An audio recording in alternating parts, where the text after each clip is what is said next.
अस्सलामुअलैकुम, आप देख रहे हैं बोल न्यूज हेडक्वार्टर्स। मैं हूं सुमैया रिजवान। मैं हूं अरबाब जहांगीर और मैं हूं आमना अकरम। हेडलाइंस आपने जानी, बुलेटिन में बात होगी। सबसे पहले बात होगी नैब कवानीन में तरमीम की और इसको लूट मार करार दिया है चेयरमैन पीटीआई इमरान खान ने।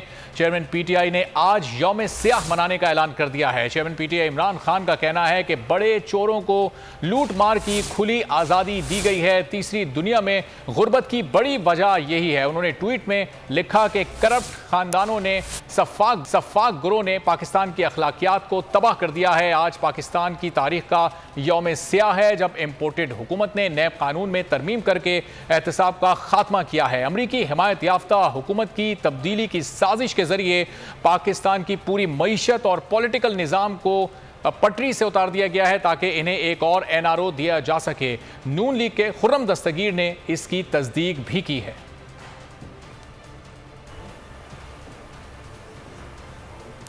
नैब कवानीन में तरमीम बदतरीन एनआरओ है। ये दूसरा एनआरओ है जो शरीफ और जरदारी फैमिली ले रही है।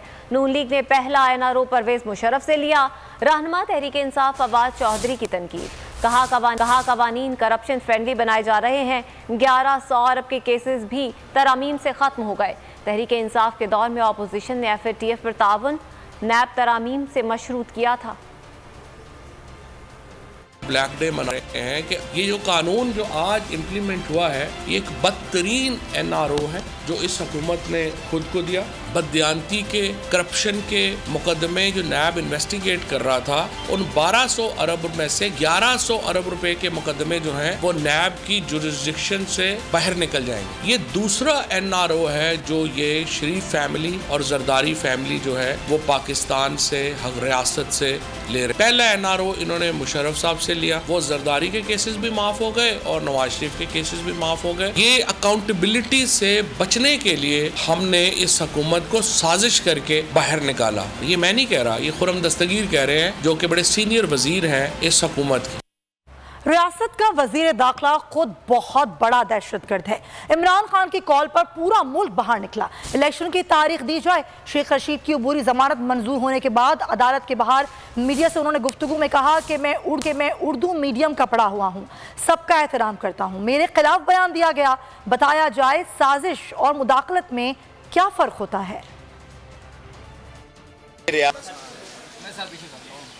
का वजीर दाखिला खुद बहुत बड़ा दहशतगर्द है जो हम पे बगावत के और तोड़ फोड़ के और ये मुकदमे कर रहे हैं। कल इमरान खान की कॉल पर किस तरह कौम निकली है, बारिश में, सख्त बारिश में भी निकली है। ये जो चोर दरवाजे से इम्पोर्टेड हुकूमत आई है, हम ये कहते हैं कि इस मुल्क में इलेक्शन का ऐलान किया जाए। मैं उर्दू मीडियम का हूँ, मैं कोई बर्कले, हार्वर्ड, एसेक्स या सैसेक्स से नहीं पढ़ा, लेकिन मैं मुंतज़िर हूँ ये बताया जाए कि कॉन्स्पिरेसी में और मुदाखलत में क्या फ़र्क है।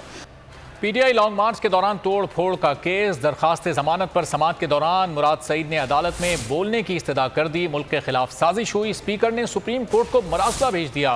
मुराद सईद ने अदालत में कहा, हमने अपना आईनी और जमहूरी हक इस्तेमाल किया। हम अपनी आवाज़ उठाने के लिए सड़कों पर निकले। मेरे खिलाफ बगावत का मुकदमा दर्ज किया गया। जो जुल्म किया गया आमरीत के दौर में भी ऐसा नहीं होता।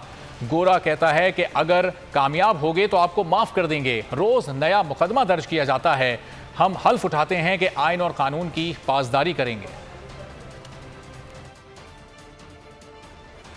मुल्की हालात की बेहतरी इंतखाबात से मशरूत है। हुकूमती दहशतगर्दी का डट कर मुकाबला करेंगे। PTI वोटर्स को हिरासा किया जा रहा है। PTI रहनुमा शफकत महमूद कहते हैं PTI कैंप पर हमला करने वालों को गिरफ्तार नहीं किया गया। नज़ीर चौहान के खिलाफ मुकदमे में दहशतगर्दी की दफात शामिल की जाएं। ज़िमनी इंतखाबात में हुकूमत को शिकस्त साफ नजर आ रही है।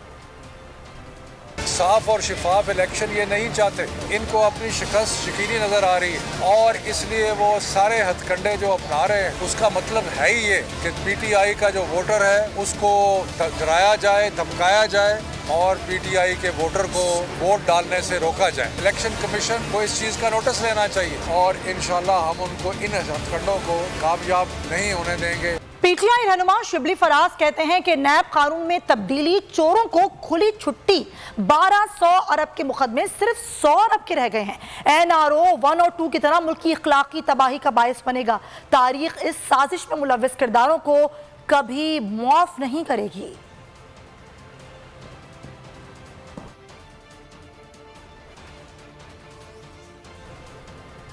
ये मुल्क को पुलिस स्टेट बनाना चाहते हैं, हमारे हौसले बुलंद हैं। पीटीआई रहनुमा हम्माद अजहर की इंसदादे दहशतगर्दी अदालत के बाहर मीडिया से गुफ्तगू, कहा जितने मर्जी मुकदमात कायम करने हैं कर लो, हम डरने वाले नहीं। यास्मीन राशिद का कहना था कि आज 5वीं बार इंसदादे दहशतगर्दी अदालत में पेश हुए। गुल्लू भट्ट ने मेरी गाड़ी तोड़ी, उल्टा मेरे खिलाफ ही दहशतगर्दी की दफात लगा दी गई। मियां इस्लाम इकबाल ने कहा कि हम पर मुकदमात इसलिए बनाए गए हैं कि तहरीक इंसाफ की तवज्जो मुकदमात पर रहे, इनके मंसूबे पूरे नहीं होने देंगे। पीटीआई के रहनुमाओं ने इंसदादे दहशतगर्दी की अदालत के बाहर गुफ्तगू की और हम्माद अजहर ने कहा कि मुल्क को पुलिस स्टेट बनाना चाहते हैं, लेकिन हमारे हौसले बुलंद हैं। स्टेट बनाना इस मुल्क में तो बड़ा आसान है और वो आहिस्ता आहिस्ता हम उसी तरफ जा रहे हैं। डॉलर इंटरबैंक मार्केट में भी शायद 210 रुपए से तजावज कर दिया। ये जो दहशतगर्दी के पर्चे करे चले जा रहे हैं, खुद दहशतगर्दी करते हैं और फिर पर्चे हम पे करते हैं। पर्चे करने का बेसिकली मकसद ये है जो उन्होंने असम्बली में अपने नैब के केसेस कवानीन में तब्दीली करके करवाए हैं ताकि पाकिस्तान तहरीक इंसाफ की लीडरशिप मुकदमों में बिजी रहे। जो ज़िमनी इलेक्शन पूरे पंजाब में 20 हो रहे हैं और स्पेशली जो लाहौर में 4 इलेक्शन हो रहे हैं, इनकी लोकल लीडरशिप जो है वहाँ पर जाकर इलेक्शन ना लड़ सके और वहाँ पर धौंस, धांधली, बदमाशी और पुलिस को अपना आलाकार बनाकर वहाँ पर दफातर पर हमले करवा के टर्न आउट कम करके अपना मकसद achieve. Ramzan sugar mill reference में मुल्जिम शहबाज शरीफ का वावेला। एहतसाब अदालत ने हाजिरी से मुस्तकिल इस्तिस्ना की दरख्वास्त मंजूर कर ली। नैब के वकील की हाजिरी मुआफ़ी की दरख्वास्त की मुखालफत। शहबाज शरीफ की आशियाना हाउसिंग स्कैंडल केस में भी मुस्तकिल हाजिरी मुआफ़ी की दरख्वास्त। अदालत ने नैब से जवाब तलब कर लिया। शहबाज शरीफ का फाफेला काम आ गया। अदालत ने हाजिरी से मुस्तकिल इस्तिस्ना। एहतसाब अदालत में रमजान शुगर मिल केस की समाअत हुई। शहबाज शरीफ अदालत में पेश हुए। बेटे हमजा शहबाज ने 1 रोज की हाजिरी से माफी की दरख्वास्त दी, जिसे मंजूर कर लिया गया। शहबाज शरीफ के वकील ने दलाल दिए कि शहबाज शरीफ ने कभी मुस्तकिल हाजिरी से माफी का गलत इस्तेमाल नहीं किया। इनकी जगह प्लीडर मुकर्रर कर दिया जाए ताकि केस चलता रहे। नैब के वकील ने दरख्वास्त की मुखालफत करते हुए कहा कि 6 माह के दौरान केस में पेशरफ सामने नहीं आई, दरख्वास्त खारिज की जाए। मंजूर की गई तो ट्रायल मुतासर होगा। अदालत ने दरख्वास्त मंजूर करते हुए समाअत 5 जुलाई तक मुलतवी कर दी। एहतसाब अदालत में आशियाना हाउसिंग स्कैंडल केस की भी समाअत हुई। शहबाज शरीफ ने पेश होकर हाजिरी मुकम्मल करवाई और मुस्तकिल हाजिरी माफी की दरख्वास्त दायर कर दी। अदालत ने नैब से जवाब तलब करते हुए समाअत 5 जुलाई तक मुलतवी कर दी। आगे बढ़ते हैं। दबाव के बावजूद गन्ने की कीमतें कम नहीं की। एथेनॉल टैक्स लगाया गया जिससे मेरे खानदान को 2.5 अरब रुपए का नुकसान पहुंचा। पंजाब में करोड़ों रुपए के नाले बनवाए। काबीना की मंजूरी के बगैर किसी प्रोजेक्ट में फंड्स नहीं लगाते। शहबाज शरीफ की अदालत में दावे, जज को अपने तरक्याती कामों से मुतालिक किताबचा दे दिया।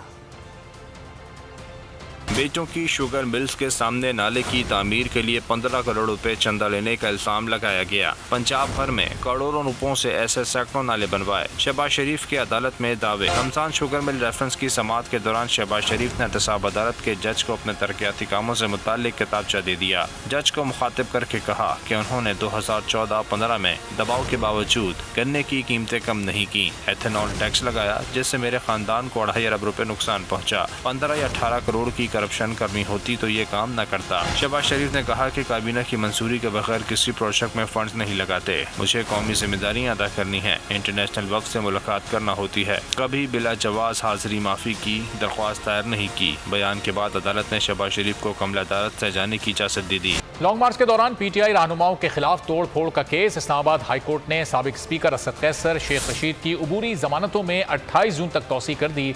अदालतों का दरखास्तों को यकजा करने का हुक्म। उमर अमीन गंडापुर के वकील ने हिफाजती जमानत की दरखास्त वापस ले ली। सेशन कोर्ट में भी पीटीआई रहनुमाओं की जमानतें मंजूर हो गईं। असद उमर, शाह महमूद कुरैशी, शहरियार आफरीदी, कासिम सूरी समेत दीगर की दरखास्त जमानत मंजूर की गई। लॉन्ग मार्च के दौरान पीटीआई रहनुमाओं के खिलाफ तोड़फोड़ का केस। इस्लामाबाद हाई कोर्ट ने साबिक स्पीकर असद कैसर, शेख रशीद की अबूरी जमानतों में 28 जून तक तौसी कर दी। सेशन अदालत में पीटीआई रहनुमाओं की दरख्वास्त जमानत मंजूर कर ली गई। असद उमर, शाह महमूद कुरैशी, शहरियार आफरीदी, कासिम सूरी की दरख्वास्त जमानत मंजूर। अदालत ने पीटीआई रहनुमाओं को मुकदमात में शामिल तफ्तीश होने की हिदायत कर दी। इस्लामाबाद में थाना I-9, गोदड़ा, तरनौल में मुकदमात दर्ज हैं। एडिशनल सेशन जज कामरान बशारत ने जमानतें मंजूर की। हम पर जाली मुकदमे बनाए गए। ताकत के इस्तेमाल से मुल्क बंद किया जा सकता है मगर चलाया नहीं जा सकता। असद उमर की सेशन कोर्ट के बाहर मीडिया से गुफ्तगू, हुकूमत पर तनकीद करते हुए कहा मौजूदा हुकूमत ने साजिश की। हुकूमत अवाम के वोट से नहीं बल्कि लाई गई है। बाबर अवान ने कहा ये जो NRO चाहते हैं हम कामयाब नहीं होने देंगे। से मुल्क बंद किया जा सकता है, मुल्क चलाया नहीं जा सकता। और पाकिस्तान की अवाम ने कल फिर साबित किया कि उनका जो जोश और जज्बा है, ये हुकूमत जो पहले अगर किसी के जहन में कोई इबाम था कि ये सारी साजिश किस लिए थी, तो वो खुर्रम दस्तगीर की जुबान से उन्होंने अब हकीकत सुन ली है। तो अब तो किसी के पास कोई इबाम नहीं रह गया है। पाकिस्तान में सिर्फ एक ग्रुप है जो रूल ऑफ लॉ पे यकीन नहीं रखता, वो NRO पे यकीन रखने वाले हैं। और उनके एक वजीर ने साफ कह दिया है ये लोग इक्तदार में बैठे हुए हैं उस वक्त तक भी, और जब ये इक्तदार से अपनी असली जगह जेल में पहुंचेंगे उस वक्त तक भी NRO किसी सूरत में हम कामयाब नहीं होने देंगे। ये इम्पोर्टेड हुकूमत जितने हरबे इस्तेमाल कर ले, पाकिस्तान के शहरियों का जज्बा उतना बुलंद हो रहा है। कल रात को आपने मनाजर देखे पूरे मुल्क के, और बैरून मुल्क पाकिस्तानी भी निकले। और इंशाल्लाह इमरान खान साहब की क़यादत में हम हकीकी आज़ादी हासिल करेंगे। गवर्नर की पंजाब असम्बली से मुतालिक ऑर्डिनेंस के खिलाफ दरख्वास्त, लाहौर हाई कोर्ट ने फौरी हुक्म इम्तनाई जारी करने की इस्तदा मुस्तरद कर दी। अदालत ने एडवोकेट जनरल पंजाब को मुआवनत के लिए तलब कर लिया। पंजाब हुकूमत समेत दीगर को नोटिस भी जारी किया गया। 24 जून को जवाब तलब, हमने हल्फ लिया उसी के मुताबिक समाअत करेंगे। जस्टिस साजिद महमूद ने रिमार्क्स दिए कि एक ऑर्डिनेंस है, उन्हें सुनना पड़ेगा, जवाब आ जाए फिर फैसला कर देंगे। जस्टिस साजिद महमूद सेठी ने स्पीकर पंजाब असम्बली चौधरी परवेज लाही की दरख्वास्त पर समाअत की। दरख्वास्त में मौक़िफ़ अपनाया गया कि गवर्नर पंजाब का जारी करदा ऑर्डिनेंस आइन्स के रूल ऑफ असम्बली प्रोसीजर से मुतसादिम है। इलेक्शन कमीशन में तहरीक इंसाफ की मुबैना ममनुआ फंडिंग केस की समाअत, ऐसा मुमकिन नहीं कि फॉरेन फंडिंग पर आंखें बंद कर लें। चीफ इलेक्शन कमिश्नर ने रिमार्क्स दिए कि इस्लामाबाद हाई कोर्ट का फैसला कई बार पढ़ चुके हैं। वकला ने जिस तरह मुआवनत की, अब हम इस मौजू पर इम्तिहान भी दे सकते हैं। कोशिश करें कि माली माहिर कोई नया नुक्ता ना उठाएं। केस की समाअत कल तक मुलतवी हो। तहरीक इंसाफ की मुबैना ममनुआ फंडिंग, ऐसा मुमकिन नहीं फॉरेन फंडिंग पर आंखें बंद कर लें। इलेक्शन कमीशन में केस की समाअत, चीफ इलेक्शन कमिश्नर ने रिमार्क्स दिए कि आप सिर्फ अपनी फराहम करदा मालूमात तक महदूद रहें। PTI की पहले भी एक दरख्वास्त आ चुकी। इस्लामाबाद हाई कोर्ट का फैसला कई बार पढ़ चुके हैं। आपका मौक़िफ़ है, मामला इलेक्शन कमीशन और PTI का है। दौरान समाअत अहमद हसन एडवोकेट ने इस्तदा की कि अकबर एस बाबर को बोलने का मौका दिया जाए। मेंबर बलूचिस्तान शाह महमूद जदोई ने जवाब दिया कि अकबर एस बाबर कल अपनी भड़ास निकाल लें। चीफ इलेक्शन कमिश्नर ने रिमार्क्स में कहा, वकला ने जिस तरह मुआवनत की, अब हम इस मौजू पर इम्तिहान भी दे सकते हैं। कोशिश करें कि माली माहिर कोई नया नुक्ता ना उठाएं। इलेक्शन कमीशन ने केस की मजीद समाअत कल 11 बजे तक मुलतवी कर दी। साबिक चेयरमैन वापडा जनरल रिटायर्ड मुजम्मिल हुसैन एहतसाब ब्यूरो में रिकॉर्ड समेत पेश हुए। तहकीकाती टीम ने 2 घंटे तक पूछताछ की। मुजम्मिल हुसैन ने कहा कि तरबेला 4 तोसीई मंसूबा मुद्दत से पहले मुकम्मल हुआ। ठेकेदारों को वक्त से पहले अदायगियों के इल्जामात भी गलत हैं। साबिक चेयरमैन वापडा की नैब में पेशी, तहकीकाती टीम की 2 घंटे तक पूछगछ। साबिक चेयरमैन वापडा general retired Muzammil Hussain record समेत एहतसाब ब्यूरो लाहौर में पेश हुए। नैब की तहकीकाती टीम ने तरबेला 4 डैम तोसी मंसूबे में करप्शन, सुसरवी और ठेकेदारों को वक्त से पहले अदायगियों से मुताल्लिक सवालात किए। मुजम्मिल हुसैन ने तमाम इल्जामात से इनकार कर दिया। मीडिया से गुफ्तगू में कहा कि मंसूबे की लागत 750 मिलियन है, तो 753 मिलियन की करप्शन कैसे हो गई? ठेकेदारों को वक्त से पहले अदायगियों के इल्जामात भी गलत हैं।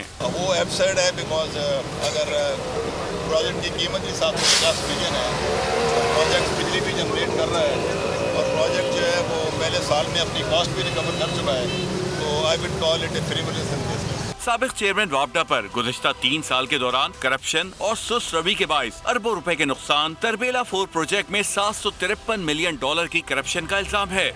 PTI रहनुमा खुर्रम शेर जमान कहते हैं, इम्पोर्टेड हुकूमत की वजह से पाकिस्तान तबाही की तरफ जा रहा है। हर तरफ अफरा तफरी है, कारोबारी तबका सख्त परेशान है, बेरोजगारी सर चढ़कर बोल रही है। सिंध बजट में आवाम को बेवकूफ़ बना दिया गया। खुर्रम शेर जमान का यह भी कहना था कि MQM हमेशा से बर्बादी की सहूलत कर रही है। की तबाही पूरी चल रही है, दूसरी तरफ कारोबारी तबके को जो इंटरनल मार्केट्स हैं उनको भी ये तबाह कर रहे हैं। इस इम्पोर्टेड हुकूमत ने जितना नुकसान पाकिस्तान को आज पहुंचा दिया है, पाकिस्तान डिफॉल्ट की तरफ जा रहा है। आपकी बेरोजगारी जो है वो बढ़ती जा रही है। जितनी भी सेक्टर जिसको इमरान खान ने आगे बढ़ाया, एहसास के जरिए लोगों की मदद करी, वो बंद करते जा रहे हैं ये लोग। ये इस काबिल नहीं है कि पाकिस्तान को चला सके। अवाम को बेवकूफ़ बनाने का बजट यहाँ पर सूबे सिंध में भी पेश किया गया है। आसिफ अली जरदारी की मौजूदगी के अंदर अगर पाकिस्तान पीपल्स पार्टी के लोग ये समझते हैं कि सूबा सिंध बेहतरी कर सकता है, ये पीछे की तरफ जाएगा। इनका सबसे बड़ा सहूलतकार इस शहर में बैठी MQM, जो आज पाकिस्तान की दिन ब दिन बढ़ती हुई तबाही के जिम्मेदार हैं। सिंध असेंबली में बजट इजलास के दौरान शोर शराबा। दुआ हलीम ने दुपट्टा उतारने का इल्जाम लगाया तो पीपल्स पार्टी के अरकान बोल पड़ी। बख्तावर का नाम लेने पर मुकेश कुमार चावला नशिस्त से खड़े हो गए। स्पीकर ने दुआ हलीम का माइक बंद कर दिया। कुलसुम चांडियों की तकरीर के दौरान PTI अरकान बार बार मुदाखलत करते रहे। यहाँ तारीख रकम कर दे उन बेगैरतों ने जिसने मेरा दुपट्टा उतारा, जिन चोरों ने मेरा मोबाइल छीना, जिन लोगों ने मेरे हाथ पकड़े। आप तारीख रकम कर दे, कम से कम को नाहले डिसीट कर दे। मैडम एक बात तय हुई थी कि लीडरशिप पे क्रिटिसाइज पर कोई तनकीद नहीं करेगा। डिप्टी स्पीकर साहिबा लीडरशिप पे नहीं जाए। आप किसी मेंबर से कोई शिकायत है, आप उसके बारे में बात करें तो जवाब देंगे। आपको काम नहीं है इतना बोलने का। बड़े शर्म की बात है। केरला के energy team, secretary finance, secretary PND, secretary works and service सभी जे काविशुनि सां मुतवाज़िन बजट पेश थी। मैडम जंहिं नमूने सां करे उसको मां उनखे सपोर्ट कयां थी त इहो ॾाढो बहितरीनु अमल थियो आहे। Madam education. सब्सक्राइब करें और बेल दबाएं ताकि कोई खबर रह न जाए।